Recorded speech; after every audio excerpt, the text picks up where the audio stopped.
পবিত্র ঈদে মিলাদুন্নবী আজ মহানবী সাল্লাল্লাহু আলাইহি ওয়াসাল্লামের জন্মদিন এবং ওফাত দিবস, দিনব্যাপী নানা কর্মসূচি।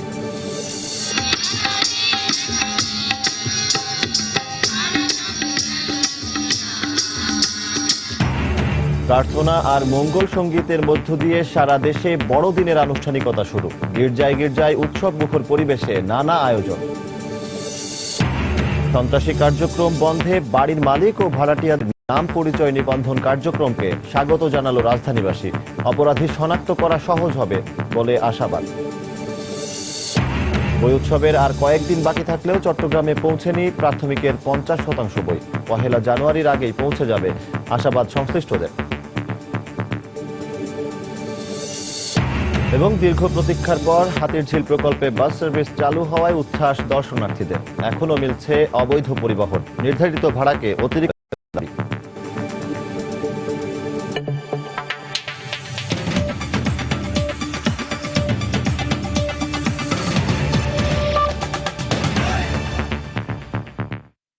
সময় সংবাদের সঙ্গে আছি আমি সজল দাস। আজ 12ই রবিউল আওয়াল, পবিত্র ঈদে মিলাদুন্নবী, মহানবী হযরত মুহাম্মদ সাল্লাল্লাহু আলাইহি ওয়াসাল্লামের জন্মদিন এবং ওফাত দিবস। এই দিনটির তাৎপর্য মুসলিম উম্মার কাছে অপরিসীম। হিজরি সনের এই দিনে বিশ্বের অন্যান্য দেশের মতো বাংলাদেশেও ধর্মীয় ভাবগাম্ভীর্যের মধ্য দিয়ে পালন করা হয় ঈদে মিলাদুন্নবী। এই উপলক্ষে দিনব্যাপী নানা কর্মসূচি গ্রহণ করা হয়েছে। বিস্তারিত তানিন মেহেদি রিপোর্টে। 570 খ্রিস্টাব্দের 12ই রবিউল আউয়াল আরবের মক্কা নগরীতে সম্ভ্রান্ত এক বংশে মা আমিনার কোল জুড়ে আসেন শিশু মুহাম্মদ। গোটা আরব জুড়ে যখন অন্যায় অবিচার আর কন্যা সন্তানকে জীবন্ত কবর দেয়া রীতি হয়ে দাঁড়িয়েছিল আরবদের, ইসলাম ধর্মমতে ঠিক তখনই মহান আল্লাহ তাআলা মানুষের জন্য আশীর্বাদ হিসেবে হযরত মুহাম্মদ সাল্লাল্লাহু আলাইহি সাল্লামকে পৃথিবীতে পাঠান। দুনিয়ায় শান্তি প্রতিষ্ঠা করে 63 বছর বয়সের এই দিনেই ওফাত গমন করেন তিনি। এ কারণে আজকের এই দিনটি মুসলমানদের কাছে অত্যন্ত তাৎপর্যপূর্ণ বলে মনে করেন এই ইসলামী চিন্তাবিদ।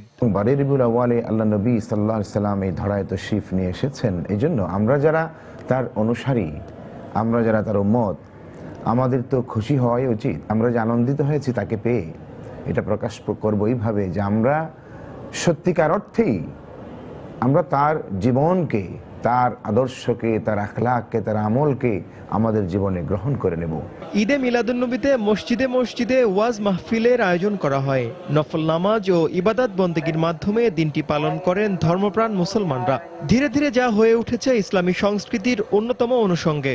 আল্লাহ নিজে দুরূদ পড়েন, ফেরেশতাগণ দুরূদ পড়েন, তা আমরা তো মিলাদুন নবীর নামে দুরূদ পড়ছি, ওনাকে সালাম দিচ্ছি। নবীর নামে চোখের পানি ফেলা, এটা অনেক বরকতপূর্ণ। মিলাদুন নবীকে কেন্দ্র করে মুসলিম বিশ্বের মুসলমানরা যে সাংস্কৃতিক অনুষ্ঠান করে থাকেন, এইগুলাকে হাজার বছর চলে আসছে এবং ভবিষ্যতের জন্য সেগুলো চলতে পারে, সেই জন্য আমাদেরকে সময় দিতে হবে। পবিত্র এই দিনটিকে বিশেষভাবে স্মরণীয় করে রাখতে দেশের মসজিদগুলোতে রং বেরঙের আলোকসজ্জাও করা হয়।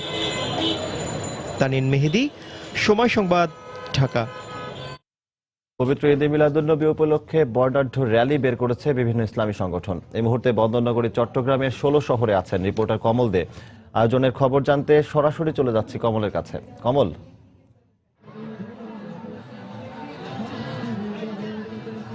ধন্যবাদ সজল। বন্দরনগরী চট্টগ্রাম এখন একটি শব্দে মুখরিত, না হলো নারায়ে তাকবীর, আল্লাহু আকবার, নারায়ে রিসালাত ইয়া রাসূলুল্লাহ। পবিত্র ঈদে মিলাদুন্নবী উপলক্ষে চট্টগ্রামে যে জশ্ন জুলুস শুরু হয়েছে, যে জশ্ন জুলুস পুরো চট্টগ্রামে অনুষ্ঠিত হচ্ছে এবং লাখ লাখ ধর্মপাল মুসলমান সেই জুলুসে অংশ নিয়েছেন। সকালে আমরা দেখেছি চট্টগ্রামের 16 শহর এলাকার যে খানকা শরীফ রয়েছে, সেই খানকা শরীফ থেকে আল্লামা সৈয়দ তাহের সাহেবের নেতৃত্বে এই র্যালি শুরু হয় এবং এই র্যালিটি নগরী প্রদক্ষিণ করে আবারও খানকা শরীফে গিয়ে উপস্থিত হচ্ছে এবং আমরা দেখেছি যে খানকা শরীফে প্রায় 15 কিলোমিটার ব্যাপী এই শোভাযাত্রা এখনো চলছে। অর্থাৎ এই র্যালিটি শুরু হয়েছিল 1602 নম্বর যে খানকা শরীফ, সেখান থেকে মুরাদপুর হয়ে আর চকবাজার হয়ে আন্দরকিল্লা হয়ে আবার জামাল খান হয়ে সে খানকা শরীফে ফিরে যাচ্ছে এবং সেখানে তারা জুম্মার নামাজ আদায় করবেন। আমরা যতটুকু জানতে পেরেছি প্রায় আজকের এই র্যালিতে 15 থেকে 30 লাখ লোক অংশ নিয়েছে এবং তারা পবিত্র হযরত মুহাম্মদ সাল্লাল্লাহু আলাইহি ওয়াসাল্লামের জন্মদিনকে স্মরণ করছেন এবং তাদের মর্মবাণী তার প্রচার করছেন। এবং আমরা দেখেছি র্যালি ছাড়াও মিলাদ মাহফিল, দোয়া মাহফিল অনুষ্ঠিত হচ্ছে এবং র্যালিগুলো থেকে হযরত মুহাম্মদ সাল্লাল্লাহু আলাইহি ওয়াসাল্লামের যে মর্মবাণী তার প্রচার করা হচ্ছে। এবং আমরা দেখেছি এটি একটি চট্টগ্রামের ঐতিহ্য। প্রায় 1974 সালে আঞ্জুমানে রহমানিয়া আহমদিয়া সুন্নিয়া ট্রাস্টের পক্ষ থেকে প্রথম এই র্যালির আয়োজন করা হয়। পরবর্তীতে গাউসিয়া কমিটি এই র্যালি সারা বাংলাদেশে ছড়িয়ে দেয়। আর চট্টগ্রামের পাশাপাশি একযোগে দেশের বিভিন্ন স্থানে এবং যেখানে সুন্নি মুসলমানরা রয়েছে এবং যেখানে হযরত মুহাম্মদ সাল্লাল্লাহু আলাইহি ওয়াসাল্লাম অনুসারীরা রয়েছে সেখানে কিন্তু এই র্যালির আয়োজন চলছে। এক্ষেত্রে বলা যায় গাউসিয়া কমিটি মূলত এই র্যালির আয়োজন করলো। এখানে সাধারণ যারা মুসলমান রয়েছে লক্ষ লক্ষ মুসলমান এই র্যালিতে অংশ নিচ্ছেন। আমরা দেখেছি সকাল থেকে মিলাদ মাহফিল, দোয়া মাহফিল এবং এই র্যালির মাধ্যমে কিন্তু ঈদে মিলাদুন্নবী উদযাপিত হচ্ছে এবং এটা একটি চট্টগ্রামের ঐতিহ্য। এই ঐতিহ্য মেনেই কিন্তু এবারও সে অনুষ্ঠিত হয়েছে এবং যেহেতু লাখ লাখ লোকের সমাগম ঘটেছে সেই অনুযায়ী কিন্তু নিরাপত্তা ব্যবস্থা ছিল চোখে পড়ার মতো। আমরা দেখেছি পুরো এলাকাটি পুলিশ সিসিটিভি ক্যামেরার মাধ্যমে মনিটরিং করছে। এখন পর্যন্ত বলা যায় উৎসবমুখর পরিবেশে উদযাপিত হচ্ছে পবিত্র ঈদে মিলাদুন্নবী চট্টগ্রামের ঐতিহ্যবাহী এই জশ্নে জুলুস। সজল। দর্শক, পবিত্র ঈদে মিলাদুন্নবী উপলক্ষে বর্ণাঢ্য র্যালি বের করেছে বন্দরনগরী চট্টগ্রামের ধর্মপ্রাণ মুসল্লিরা। এ বিষয়ে জানাতে আমাদের সাথে যোগ দিয়েছিলেন সহকর্মী কমল দে। এবার বড়দিন উদযাপনের খবর। আজ খ্রিস্ট সম্প্রদায়ের সবচেয়ে বড় ধর্মীয় উৎসব শুভ বড়দিন। এরই মধ্যে গির্জায় গির্জায় চলছে বড়দিনের আনুষ্ঠানিকতা। সকাল 7টায় বড়দিনের প্রধান প্রার্থনার মধ্যে দিয়ে গাজীপুরের কালীগঞ্জের সাধু নিকোলাস গির্জায় শুরু হয় বড়দিনের মূল আনুষ্ঠানিকতা। সেখান থেকে দেশ ও জাতির কল্যাণে প্রার্থনা করা হয়। সাধু নিকোলাস গির্জায় প্রার্থনা পরিচালনা করেন গির্জার পাল পুরোহিত ফাদার আলবিন গোমেজ। এরপর সকাল 9:30টায় দ্বিতীয় প্রার্থনা সভা অনুষ্ঠিত হয়। বড়দিনকে কেন্দ্র করে গির্জাকে সুন্দরভাবে সাজানো হয়েছে।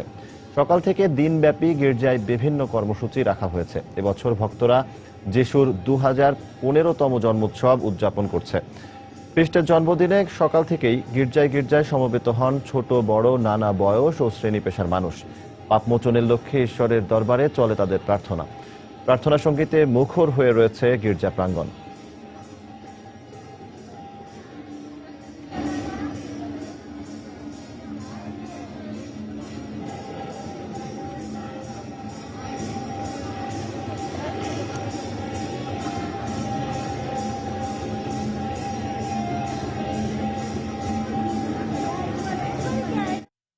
দর্শক, বড়দিন উদযাপনের খবর জানাতে এই মুহূর্তে রাজধানীর তেজগাঁও চার্চে আছেন রিপোর্টার শাতিলা শারমিন এবং গাজীপুরের কালীগঞ্জে নাগরী ধর্মপল্লীর সেন্ট নিকোলাস গির্জায় আছেন আমাদের রিপোর্টার সৌমিত্র শুভ্র। আমরা সরাসরি চলে যাচ্ছি তাদের কাছে। শুরুতে যাব শাতিলার কাছে। শাতিলা,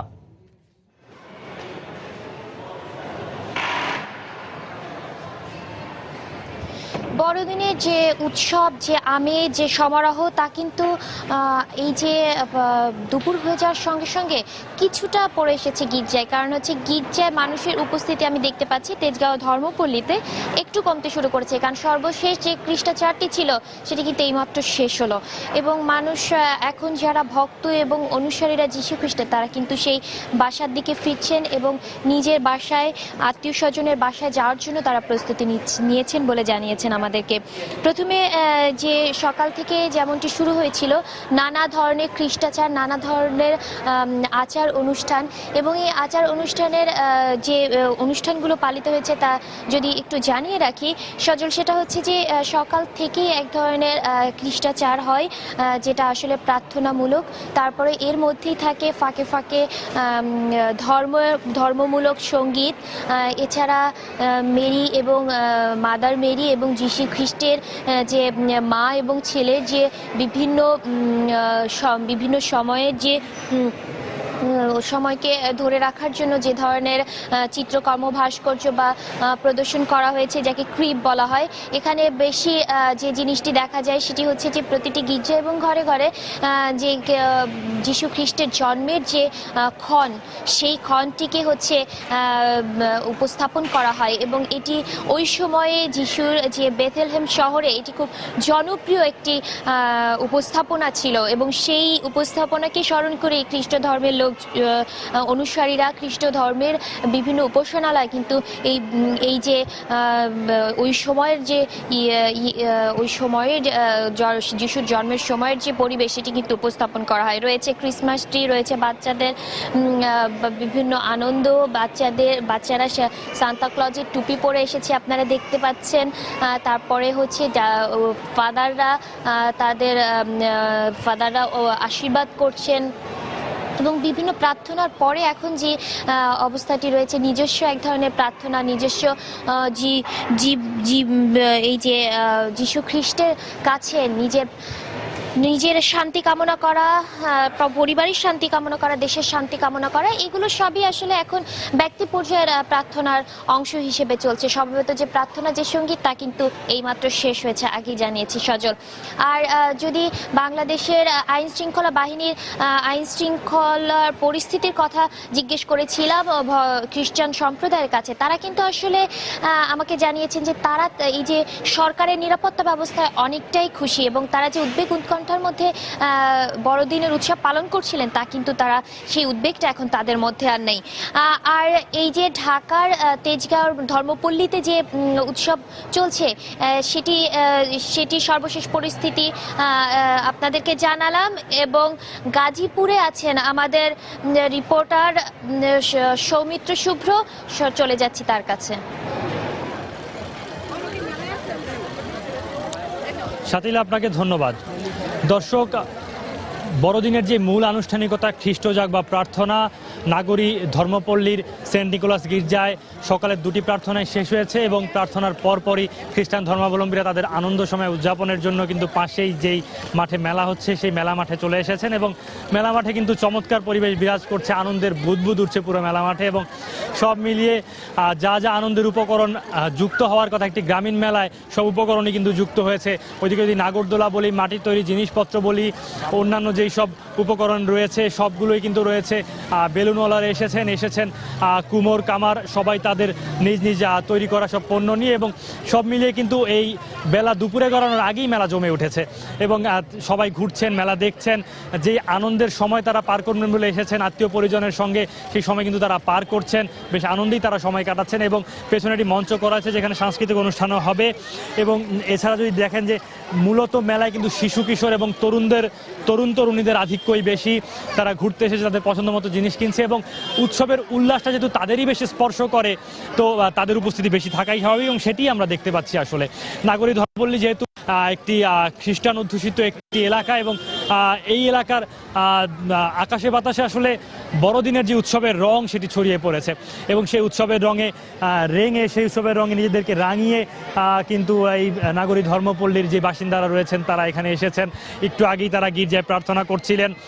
ছোট ছোট শিশু কিশোররা তারা সান্তা ক্লজের কাছ থেকে উপহার সংগ্রহ করেছিলেন এবং মজার ব্যাপার জানিয়ে রাখি যে বিশ্বের অন্যান্য অঞ্চলে শিশু কিশোরদের মতো কিন্তু আমাদের এখানকার শিশু কিশোররাও এখনও বিশ্বাস করে যে যেসব ছেলেমেয়েরা সারা বছর ভালো ছেলে মেয়ে লক্ষ্মীমন্ত হয়ে থাকে এবং বাবা মায়ের কথা শুনে সান্তা ক্লজ আসলে তাদেরকেই পুরস্কৃত করেন।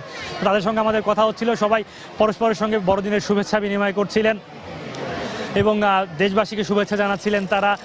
এছাড়া যেহেতু বড়দিনটা আসলে আত্মীয়দের বাড়িতে বেড়াতে যাওয়ার দিন, একে অপরকে উপহার দেওয়ার দিন এবং শুভেচ্ছা জানানোর দিন, এই সব কিছুর মধ্য দিয়ে তারা আসলে বড়দিন উদযাপন করছেন এবং বড়দিনের যেই মাহাত্ম্য, যে যীশু খ্রিস্টের জন্মের মধ্য দিয়ে যেই স্রষ্টার মহিমা প্রচার বা সত্য মানবতার পথে মানব জাতিকে পরিচালিত করার যেই অভিপ্রায় সেটির বাস্তবায়ন হবে এমনটা আশা করেছেন তারা। এবং যে আপনি জানেন যে নানা ধরনের সাম্প্রদায়িক অস্থিরতা সৃষ্টির একটা অপচেষ্টার মধ্য দিয়ে আসলে কিন্তু আমরা যাচ্ছি, এর মধ্যে আসলে এবারের এই উৎসবটি পালিত হচ্ছে এবং বাংলাদেশের যে প্রেক্ষাপট অসাম্প্রদায়িকতার যেই আবহমান রীতি তাতে কিন্তু সব উৎসবই সার্বজনীন হয়ে উঠেছে এবং তার প্রমাণ কিন্তু আমরা এখানেও দেখতে পেয়েছি। আসলে খ্রিস্টান ধর্মাবলম্বীদের সঙ্গে সঙ্গে অন্যান্য ধর্মাবলম্বী মানুষরা কিন্তু আসলে আনন্দ উদযাপন করতে এখানে এসে উপস্থিত হয়েছেন এবং তারা আনন্দ উদযাপনও করছেন।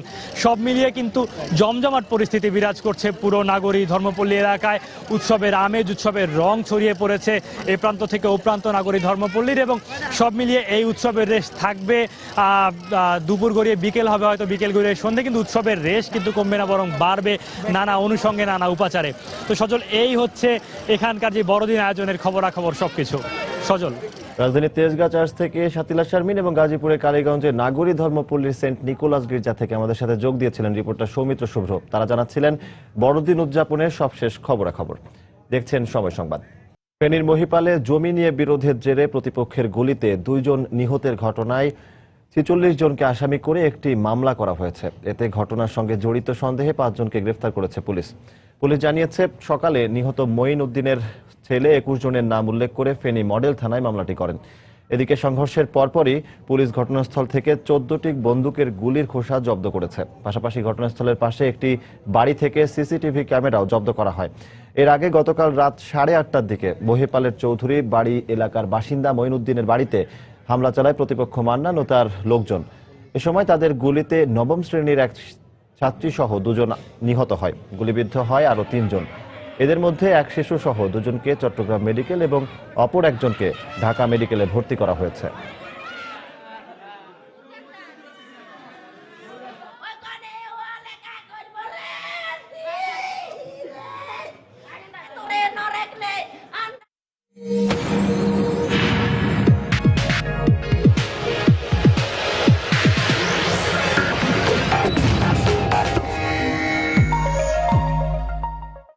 পৌর নির্বাচনের দিনটি এগিয়ে আসায় পোস্টার, মাইকিং ও নানামুখী গণসংযোগে সরব হয়ে উঠেছে প্রায় প্রতিটি পৌরসভা। ভোট গ্রহণের সময় এগিয়ে আসায় প্রতিটি মুহূর্ত কাজে লাগাতে জামালপুর পৌরসভার এ প্রান্ত থেকে ও প্রান্ত চষে বেড়াচ্ছেন প্রার্থীরা। ভোট যুদ্ধে জয়ী হতে ভোট চাইছেন ভোটারদের কাছে, দিচ্ছেন নানা উন্নয়নের প্রতিশ্রুতি। একই অবস্থা চাঁপাইনবাবগঞ্জ পৌরসভাতেও। শীত কুয়াশা উপেক্ষা করে ভোরের আলো ফুটতেই প্রার্থীরা পৌঁছে গেছেন ভোটারদের দুয়ারে। আর সেই সুযোগে ভোটাররাও প্রার্থীদের কাছে তুলে ধরছেন তাদের বিভিন্ন দাবি দেওয়া।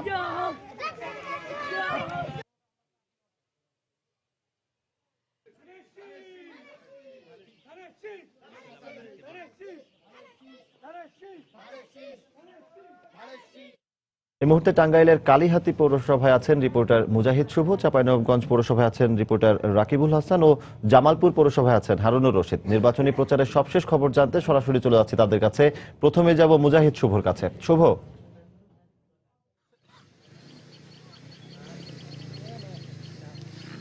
সজল দাস, আপনি জানেন টাঙ্গাইলের কালিহাতী পৌরসভায় এবার নির্বাচন হবে আগামী 30 তারিখে অন্যান্য পৌরসভার মতো, এবং এখানে 4 জন মেয়র পদে প্রার্থী তারা প্রতিদ্বন্দ্বিতা করছেন। এবং সকাল থেকে আমরা দেখেছি যে বিএনপি এবং আওয়ামী লীগ সমর্থিত প্রার্থী সহ আরও যে 2 জন প্রার্থী আছেন তারা কিন্তু একদম গ্রামাঞ্চল এবং দোকানপাট সহ একদম চষে বেড়াচ্ছেন, লিফলেট দিয়ে বেড়াচ্ছেন এবং যাবতীয় প্রচারণার জন্য যেসব কার্যক্রম পরিচালনা করা দরকার তারা কিন্তু সেগুলো পরিচালনা করছেন।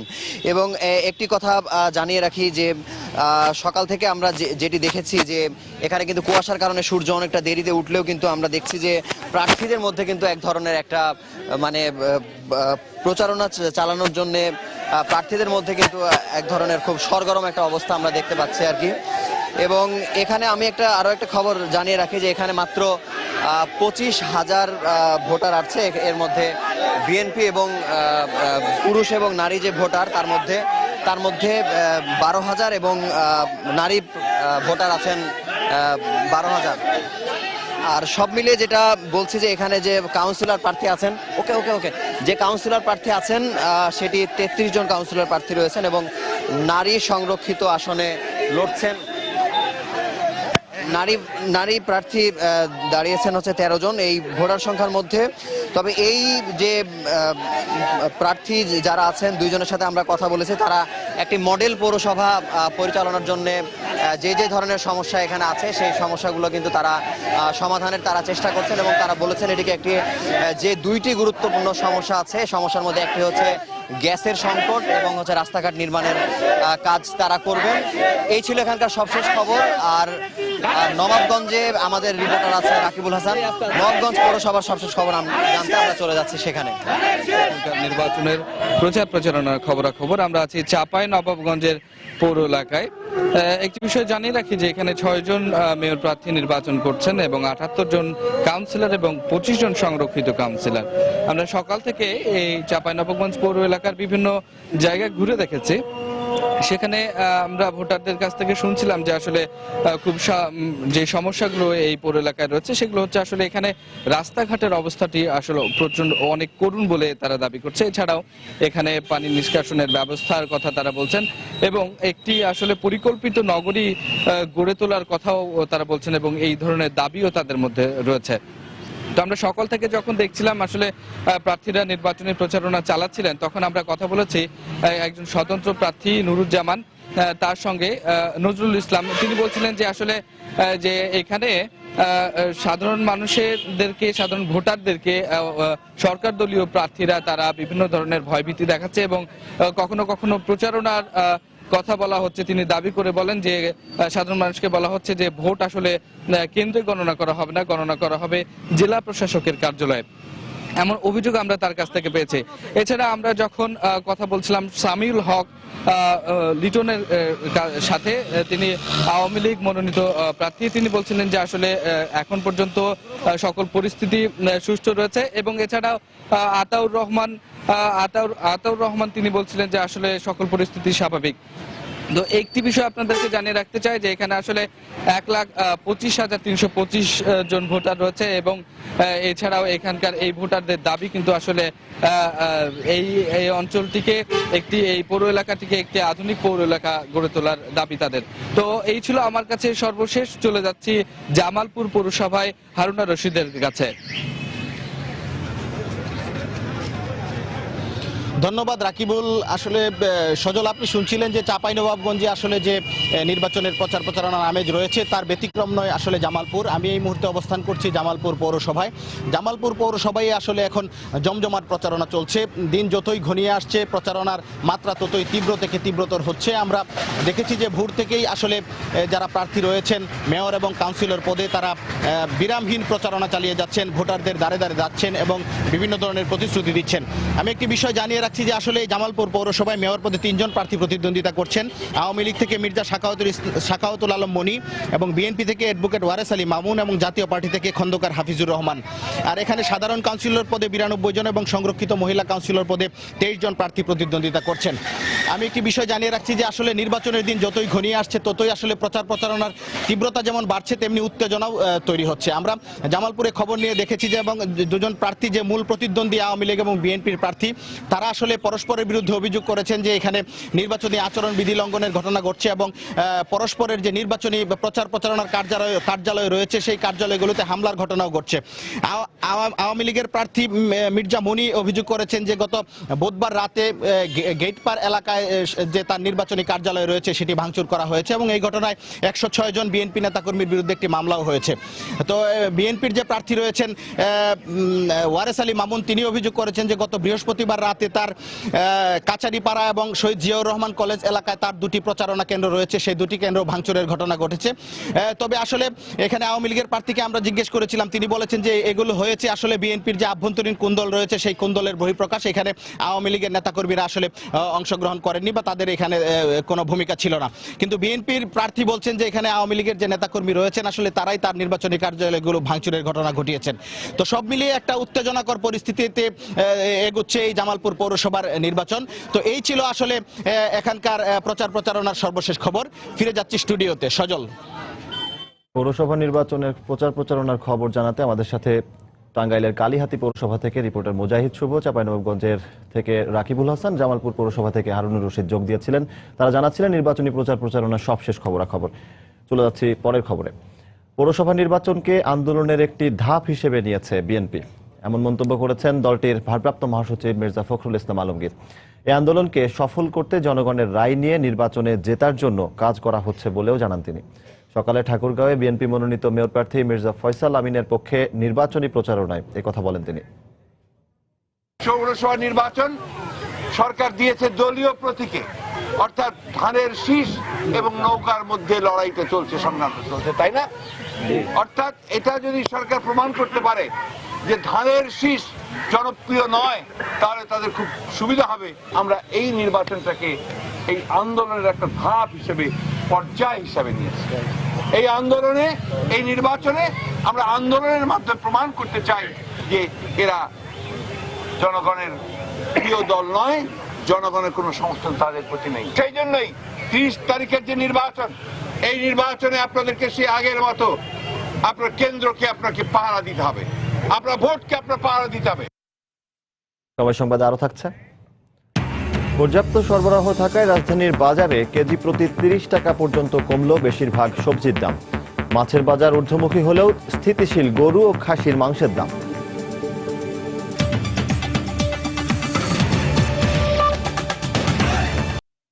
এখানে আকাশের নীল যেন মিশেছে সাগরের নীলের সঙ্গে। স্বচ্ছ জলরাশি আর প্রবাল পাথরের ছোট ছেঁড়া দ্বীপের প্রাকৃতিক সৌন্দর্য, পাথর ও নির্জনতায় মুগ্ধ সবাই।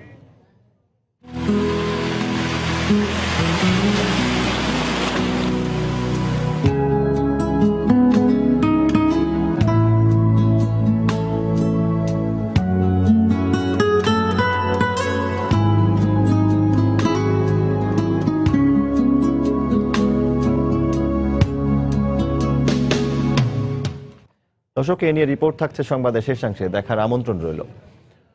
রাজধানীর আবাসিক ভবন ভাড়া নিয়ে সন্ত্রাসী কার্যক্রম বন্ধে বাড়ির মালিক ও ভাড়াটিয়াদের নাম পরিচয় নিবন্ধন শুরু করেছে ঢাকা মহানগর পুলিশ ডিএমপি।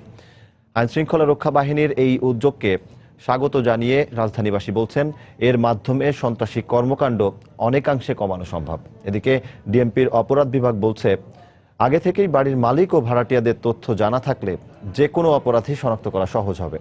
ফখরুল শাহিনের রিপোর্ট। বৃহস্পতিবার প্রায় 14 ঘন্টা অভিযান চালিয়ে রাজধানীর মিরপুর 1 নম্বর সেকশনের 6তলা ভবনের একটি ফ্ল্যাট থেকে বিপুল পরিমাণ গ্রেনেড ও বোমাসহ 3 জঙ্গিসহ 7 জনকে আটক করে ডিবি পুলিশ। এর আগে গত 7 জুলাই লালবাগ ও চকবাজার এলাকা থেকে বিস্ফোরক দ্রব্য সহ 3 জনকে আটক করা হয়।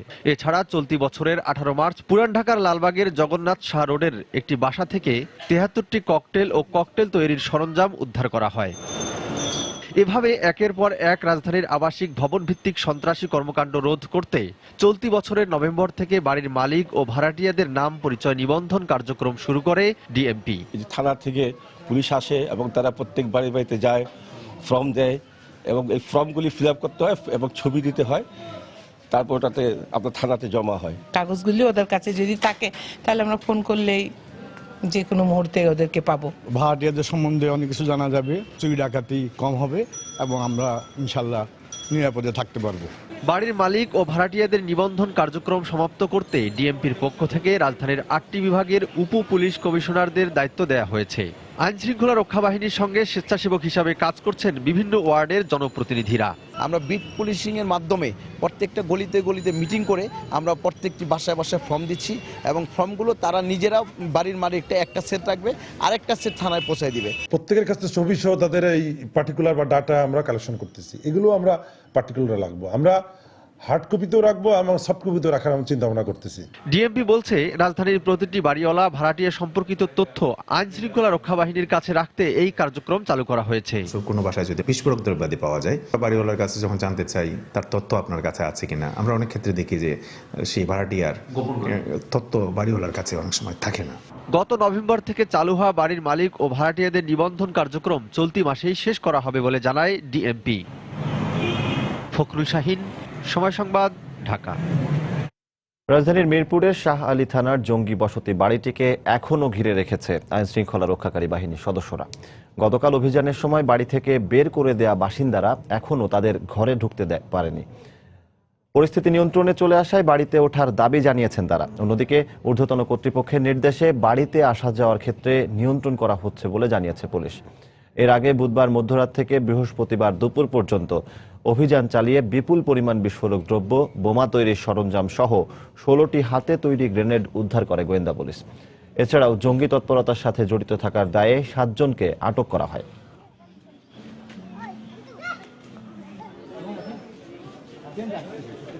আপনারা কি দরজা মরজা খুলবেন না, খুলতে করলেও চুপচাপ বসে থাকেন, শয়তালে একটু ঝামেলা আছে। হ্যাঁ, পরে বাজান ঘুমাসিনি। অভিযান পরবর্তী শৃঙ্খলা এবং এলাকাবাসীর সার্বিক নিরাপত্তার স্বার্থে আমাদের মহামান্য ঊর্ধ্বতন কর্তৃপক্ষের নির্দেশ, এখানে ঘটনাস্থলে প্রবেশ সম্পূর্ণ নিষিদ্ধ। বই উৎসবের আর মাত্র কয়েকদিন বাকি। বন্দরনগরী চট্টগ্রামে এরই মধ্যে মাধ্যমিক পর্যায়ের নতুন বই পৌঁছেছে 100%, তবে প্রাথমিক পর্যায়ে পৌঁছেছে 50%-এরও কম। স্কুলগুলোতে চাহিদা অনুযায়ী বই আসেনি বলে শিক্ষকরা নিশ্চিত করলেও উৎসবের আগেই সব বই পৌঁছে যাবে বলে আশা করছেন শিক্ষা কর্মকর্তারা। বিস্তারিত জানাচ্ছেন শফিকুল আলম। দরজায় কড়া নাড়ছে প্রাণের বই উৎসব। সেই বর্ণিল উৎসবে মেতে ওঠার অপেক্ষায় প্রাথমিকের ক্ষুদে শিক্ষার্থীরা। কিন্তু উৎসব নিয়ে দুশ্চিন্তা কিছুতেই পিছু ছাড়ছে না শিক্ষকদের। চট্টগ্রামের প্রাথমিক পর্যায়ে 51,75,000 বইয়ের চাহিদার বিপরীতে এখন পর্যন্ত এসেছে 23,80,000 বই। 3 সাবজেক্টের অর্ধেক পেয়েছে, অর্ধেক পাইনি। 6 সাবজেক্টের 3 সাবজেক্ট পেয়েছে, 3 সাবজেক্ট বাকি। টোটাল আমার 55% বই এসেছে আর ক্লাস 5 এ 50% পেয়েছি। তবে উৎসবের আগেই নতুন বই পৌঁছে দেওয়ার আশ্বাস দিয়েছেন প্রাথমিক শিক্ষা কর্মকর্তারা। আমাদের চাহিদা ছিল সর্বমোট 51 লক্ষাধিক। এই পর্যন্ত আমরা পেয়েছি 23 লক্ষাধিক বই। আশা করতেছি এই সপ্তাহের মধ্যেই আমরা বাকি যে আমাদের 30% বইয়ের যে চাহিদা আছে, চাহিদা মোতাবেক আমরা সম্পূর্ণ বই পেয়ে যাব। অবশ্যই ভিন্ন চিত্র মাধ্যমিক পর্যায়ে। শতভাগ বই ইতিমধ্যে পৌঁছে গেছে স্কুলে স্কুলে। সারা দেশে একযোগে সেই সাথে আমাদের স্কুলে হবে। আমরা প্রতি ক্লাসের প্রতিটি বই এবার পেয়ে গেছি, এটা আমাদের অনেক সৌভাগ্য। জেলার 4,522টি প্রাথমিক বিদ্যালয়ের 11.5 লাখ শিক্ষার্থী এবং 1,070টি মাধ্যমিক বিদ্যালয়ের 6,29,000 শিক্ষার্থীর জন্য মোট 1,42,00,000 বই বিতরণ করা হবে। শফিকুল আলম, সময় সংবাদ, চট্টগ্রাম। সময় সংবাদ আরো থাকছে। মাদারীপুরে একাধিক নারী নির্যাতনের ঘটনায় ধরাছোঁয়ার বাইরে অভিযুক্তরা। পুলিশের ওপর ক্ষুব্ধ আইনজীবী ও নারী নেত্রীরা। নিজেদের দায়িত্বশীল বলছে পুলিশ।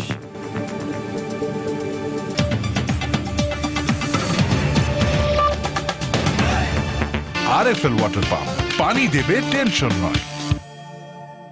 দীর্ঘ প্রতীক্ষার পর হাতিরঝিল প্রকল্পে বাস সার্ভিস চালু হওয়ায় উচ্ছ্বাস প্রকাশ করেছেন এলাকাবাসী ও দর্শনার্থীরা। তবে হাতিরঝিল প্রকল্প এলাকা ঘুরে এখনও দেখা মিলছে অবৈধ পরিবহনের। এ অবস্থায় দর্শনার্থী ও এলাকাবাসী বলছেন, বাসের সংখ্যা বাড়ালে অবৈধ পরিবহনের সংখ্যা কমে যাবে। আর নির্ধারিত ভাড়াকে অতিরিক্ত দাবি করে সর্বনিম্ন ভাড়া 5 টাকা করার দাবি তাদের। অন্যদিকে অভিযোগ আমলে নিয়ে প্রকল্প পরিচালক বলছেন, যৌক্তিকভাবেই ভাড়া নির্ধারিত হয়েছে। তরিকুল ইসলাম সৌরভের রিপোর্ট। যান্ত্রিক শহরের কোলাহল, ক্লান্তি আর বিষাদ ভোলাতে রাজধানীবাসীর জন্য কিছুটা হলেও স্বস্তির সুবাতাস এনে দিয়েছে হাতিরঝিল প্রকল্প। তবে বিনোদন কেন্দ্র ছাড়াও এই প্রকল্পের অন্যতম উদ্দেশ্য ছিল রাজধানীর পূর্ব ও পশ্চিমের মধ্যে যোগাযোগ সহজ করা এবং যানজট কমানো। পূর্ব পশ্চিমের সহজ যোগাযোগের জন্য হাতিরঝিল প্রকল্পের মধ্য দিয়ে গণপরিবহন চালু ছিল এলাকাবাসী এবং দর্শনার্থীদের দীর্ঘদিনের দাবি। এ দাবি উপেক্ষিত থাকলেও অবশেষে প্রায় 2 বছর পর 4টি বাস নিয়ে চালু হলো গণপরিবহন। 2 মাসের মধ্যে যুক্ত হবে আরও 2টো এসি বাস। রামপুরা থেকে এফডিসি ক্রসিং পর্যন্ত 15 টাকা আর পুরো হাতিরঝিল ঘুরলে দিতে হবে 30 টাকা। যাত্রী ওঠানামা করতে পারবেন 10টি নির্ধারিত স্থান থেকে। এতে এলাকাবাসী আনন্দিত হলেও কিছু অভিযোগ থাকছে। বাস চালু সার্ভিসের কারণে আমাদের সর্বসাধারণ যাত্রীদের জন্য অনেক বেশি সুবিধা হয়েছে। বাস চালু অবশ্যই সুবিধা হয়েছে, কিন্তু বাট এনাফ না। পান্থপথের ওই মোড় দিয়ে টার্নিং করে আবার ঢুকলে এটা সবচাইতে উত্তম হবে। আর যে ভাড়াটা নিচ্ছে আমার মনে হয় একটু বেশি। আজকে প্রথম চললাম, নতুন, ভালোই লাগতেছে। বৈধ গণপরিবহন চালু হলেও এখনো অবৈধ পরিবহনের দেখা মিলছে হাতিরঝিলে। বাস চালু হয়েছে এখানে, এটা তো জানি না, এই জন্য বেবিতে উঠে বসে আছি। আরে এটা আমরা তো সব সময় চালাই না। না না, আমরা এই যে যাইতেছি, এটা আমি এখন আইসি, এই যে কয়েকটি মাইলে চলে যাবে। তবে সার্বিক অবস্থা বিবেচনায় নিয়ে প্রকল্প পরিচালক বললেন, ক্রমান্বয়ে বাড়ানো হবে বাসের সংখ্যা। 4টা বাস সার্ভিস বর্তমানে আমরা চালু করতে পেরেছি, সেটা ভবিষ্যতে আরো বাড়বে। চাহিদা অনুযায়ী জুন 2016 মাঝামাঝি 2টা ওয়াটার ট্যাক্সি সার্ভিস চালু হবে, যেটা হচ্ছে মেরুলবাড্ডা থেকে আপনার বেগুনবাড়ি পর্যন্ত। 8 কিলোর জন্য আমরা যে ভাড়াটা হয়তো সর্বনিম্ন 10 টাকা এবং 15 টাকা করেছি, সেটা হয়তো বর্তমান বাজার দর অনুযায়ী চিন্তা করে করা হয়েছে। সকাল 7টা থেকে শুরু হয়ে রাত 11টা পর্যন্ত চক্রাকারে 4টি বাস হাতিরঝিলে প্রদক্ষিণ করবে বলেও জানা গেছে। তরিকুল ইসলাম সৌরভ, সময় সংবাদ, ঢাকা। পর্যাপ্ত সরবরাহ থাকায় রাজধানীর বাজারে কেজি প্রতি 30 থেকে 30 টাকা পর্যন্ত কমেছে বেশিরভাগ সবজির দাম। তবে মৌসুমী হিসেবে দাম আরও কম হওয়া উচিত, এমনটাই দাবি ক্রেতাদের। এদিকে গত সপ্তাহের তুলনায় মাছের দাম ঊর্ধ্বমুখী বলে জানিয়েছেন বিক্রেতারা। মাংসের বাজারে স্থিতিশীল রয়েছে গরু ও খাসির মাংসের দাম। রাজধানীর মহাখালী কাঁচা বাজার ঘুরে এসে বিস্তারিত জানাচ্ছেন কামরুল হাসান সবুজ। নানা পদের রঙিন সবজির পর্যাপ্ত সরবরাহ রয়েছে রাজধানীর কাঁচা বাজারে, তাই দামও কমতির দিকে। কেজি প্রতি 10 টাকা কমে বেগুন টমেটো 40 থেকে 50 টাকা, করলা 40 আর কেজি প্রতি 20 থেকে 30 টাকা কমে বরবটি ও কাঁচামরিচ 60 ও মটরশুঁটি বিক্রি হচ্ছে 90 টাকায়। তবে শিম আলু পটলের বাজার দর স্থিতিশীল থাকলেও বেড়েছে ফুলকপি লাউ সহ কয়েকটি সবজির দাম। সবই যেটি নতুন নাম সবটি এই কম। শীতের মৌসুম তো এই কারণে সবজির সিজন, দাম আরো কমবে।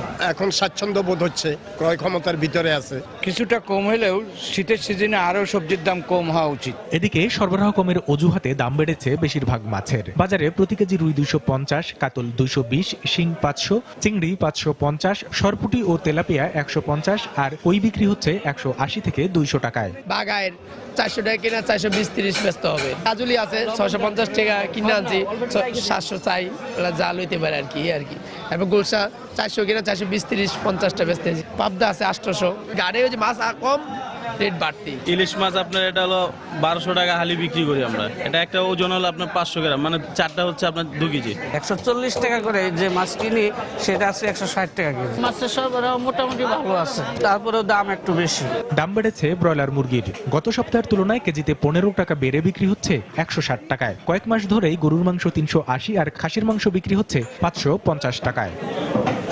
কামরুল হাসান সবুজ, সময় সংবাদ, ঢাকা। মাদারীপুরে চলতি বছরে একের পর এক নারী নির্যাতন ও ধর্ষণের ঘটনা ঘটলেও ধরাছোঁয়ার বাইরে অভিযুক্তরা। উল্টো আসামিদের অব্যাহত হুমকিতে বিচার নিয়ে শঙ্কিত নির্যাতিতরা। এরই মধ্যে অনেকে এলাকা ছেড়ে গেছেন। এ অবস্থায় কার্যকর ব্যবস্থা নিতে ব্যর্থ হয় পুলিশের ওপর ক্ষুব্ধ আইনজীবী ও নারী নেত্রীরা। তবে পুলিশের দাবি, দায়িত্ব নিয়েই আসামিদের গ্রেফতার করছেন তারা। সঞ্জয় কর্মকার অভিজিতের তথ্য, শাহাদাত আকনের ছবি নিয়ে ডেস্ক রিপোর্ট। চলতি বছরের 10 মে মাদারীপুরের কালকিনির পান্তাপাড়া গ্রামের রেশমা আক্তার নামে এক গৃহবধূর মুখে সুপার গ্লু দিয়ে নির্যাতন চালায় পাষণ্ড স্বামী, কিন্তু আজও তাকে গ্রেফতার করা হয়নি। গত 13 আগস্ট সদর উপজেলার মোস্তফাপুরে বহুমুখী বালিকা উচ্চ বিদ্যালয়ের 8ম শ্রেণীর 2 ছাত্রীকে অপহরণ করে ধর্ষণ শেষে হত্যার ঘটনা 4 মাস পেরুলেও চার্জশিট দিতে পারেনি পুলিশ। পাশাপাশি গ্রেফতার হওয়ার পর জামিনে বেরিয়ে এসে আসামিদের অব্যাহত হুমকিতে শঙ্কিত স্বজনরা। 20 নভেম্বর একই উপজেলার 5ম শ্রেণীর এক ছাত্রী ও তার খালাকে ধর্ষণের অভিযোগ ওঠে স্থানীয় 6 বখাটের বিরুদ্ধে। মামলা দায়েরের পর আসামিদের অব্যাহত হুমকিতে এলাকা ছেড়েছে পরিবারটি। মামলার বিচার পাবো কি পাবো না এরকম মনের সন্দেহ লাগতেছে। চার্জশিটই হয় নাই, তাহলে মামলার কি বিচার হইবে? আমার মাইয়ার অত্যাচারের জন্য মামলা করেছিলাম, 8 মাস হয়ে গেছে, কোনো ধরেন আসামি ধরতে আছে না। আসামি পক্ষ থেকে হুমকি দেয়, কেস করছে কেন হারা কেস উঠাইতে কয়, বাড়িতে থাকতে পারতে আসি না। অভিযুক্তদের বিরুদ্ধে পুলিশ কার্যকর ব্যবস্থা না নেয় এসব অপরাধ থামানো যাচ্ছে না বলে মত নারী নেত্রী ও আইনজীবীদের। তবে এ অভিযোগ অস্বীকার করছে পুলিশ। পুলিশ যদি কার্যকরী ভূমিকা এবং সাথে খুব দ্রুত চার্জশিট দেয় তাহলে অপরাধীরা অনেক নিবৃত্ত হবে। যারা গড়িমসি করে বা কর্তব্য অবহেলা করে তাদের যদি সাজার ব্যবস্থা থাকতো তাহলে ভবিষ্যতের পুলিশ এই কাজটা করতো না। তদন্তকারী কর্মকর্তা তিনি নিরপেক্ষ তদন্তের ক্ষেত্রে এবং ঘটনা উদ্ঘাটনে, সত্য ঘটনা উদ্ঘাটনের জন্য যতদিন প্রয়োজন মনে করেন ততদিন তিনি মামলাটি পরিচালনা করেন। পরিসংখ্যান বলছে এবছর মাদারীপুরের বিভিন্ন থানায় 28টি ধর্ষণ ও 152টি নির্যাতন মামলা দায়ের হয়েছে। তবে অধিকাংশ মামলার আসামি এখনো ধরাছোঁয়ার বাইরে। সময় সংবাদ, মাদারীপুর। এবার ছেড়া দ্বীপের সৌন্দর্য নিয়ে একটি রিপোর্ট। স্বচ্ছ জলরাশি আর প্রবাল পাথরের বিন্যাস নিয়ে ছেড়া দ্বীপ। সেন্ট মার্টিনের দক্ষিণে বিচ্ছিন্ন দ্বীপটির প্রবাল পাথর ও নির্জনতা কাছে টানে পর্যটকদের। তাই এখানে দিন দিন বাড়ছে পর্যটকের সংখ্যা। পর্যটকরাও মুগ্ধ দ্বীপের প্রাকৃতিক সৌন্দর্য দেখে। সুজাউদ্দিন রুবেলের তথ্য, মোহাম্মদ ফরাজের ছবি নিয়ে ডেস্ক রিপোর্ট। মূলত জোয়ারের সময় সেন্ট মার্টিন থেকে বিচ্ছিন্ন হয়ে যায় বলে এমন নাম হয়েছে দ্বীপটির। এটি দেশের সর্বদক্ষিণের শেষ ভূখণ্ড। নীল জলরাশির মাঝখানে প্রবাল পাথরের তৈরি দ্বীপটি। প্রায় 3 বর্গ কিলোমিটার আয়তনের এই দ্বীপের চারপাশে ছড়িয়ে ছিটিয়ে আছে পাথর, ঝিনুক, শামুকের খোলস, চুনাপাথর।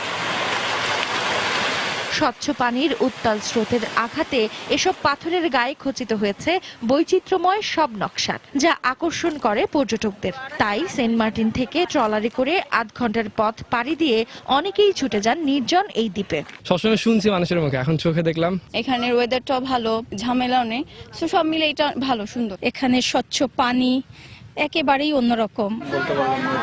জোয়ারের সময় পানিতে তলিয়ে যায় ছেড়াদিয়ার বড় একটি অংশ, ফলে এখনো গড়ে ওঠেনি কোনো জনবসতি। তাই এখানে পর্যটন সুবিধা গড়ে তোলার উপর জোর দিলেন বেড়াতে আসা পর্যটকরা। কমিউনিকেশনটা ইজি করা যায়, তাহলে তো ফরেনাররা অনেক আসবে। ইকোলজিক্যাল একটা ব্যালেন্স রাখার জন্য আরো পরিচ্ছন্ন রাখতে পারতো। সেন্ট মার্টিনের জনপ্রতিনিধি জানালেন, দ্বীপের পরিবেশ রক্ষায় পর্যটকদের সচেতন ও প্রশাসনের নজর দেওয়া দরকার। যারা পর্যটক এখানে আসেন তাদেরও একটু খেয়াল রাখা উচিত, প্রশাসনেরও একটু খেয়াল রাখা উচিত যে এই দ্বীপটাকে কিভাবে পরিকল্পিতভাবে সাজানো যায়। নানা প্রজাতির সামুদ্রিক পাখির আবাসস্থল এই ছেড়া দ্বীপ। এছাড়া কাঁকড়া, শামুক, ঝিনুক সহ প্রায় 200 প্রজাতির সামুদ্রিক জীবের উপস্থিতি আছে অনিন্দ্য সুন্দর এই দ্বীপে। সময় সংবাদ, কক্সবাজার। এ পর্যায়ে শীর্ষ সংবাদ জানিয়ে দিচ্ছে আরেকবার।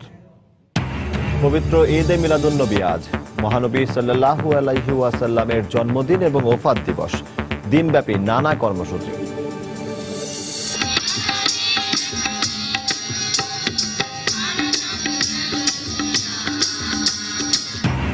প্রার্থনা আর মঙ্গল সঙ্গীতের মধ্য দিয়ে সারা দেশে বড়দিনের আনুষ্ঠানিকতা শুরু।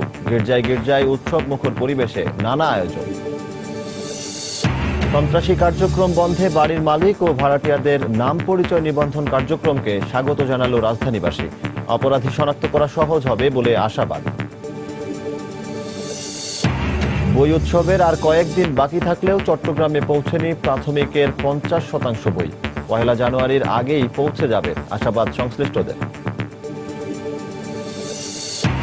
এবং দীর্ঘ প্রতীক্ষার পর হাতিরঝিল প্রকল্পে বাস সার্ভিস চালু হওয়ায় উচ্ছ্বাস দর্শনার্থীদের। এখনও মিলছে অবৈধ পরিবহন, নির্ধারিত ভাড়াকে অতিরিক্ত বলে দাবি। এই ছিল এখনকার মতো। যে কোনো খবর পেতে ভিজিট করুন সময়নিউজ.tv। যে কোনো বাংলা লিংক, রবি ও সিটিসেল নম্বর থেকে সময় সংবাদের খবর, অনুষ্ঠান সম্পর্কে জানতে এবং যে কোনো তথ্য সময় সংবাদকে জানাতে ডায়াল করুন 16242 নাম্বারে। এছাড়া এইমাত্র পাওয়া খবর আপনার মোবাইলে পেতে SMS করুন *SN লিখে পাঠিয়ে দিন 16242 নাম্বারে। সঙ্গে থাকুন সময়।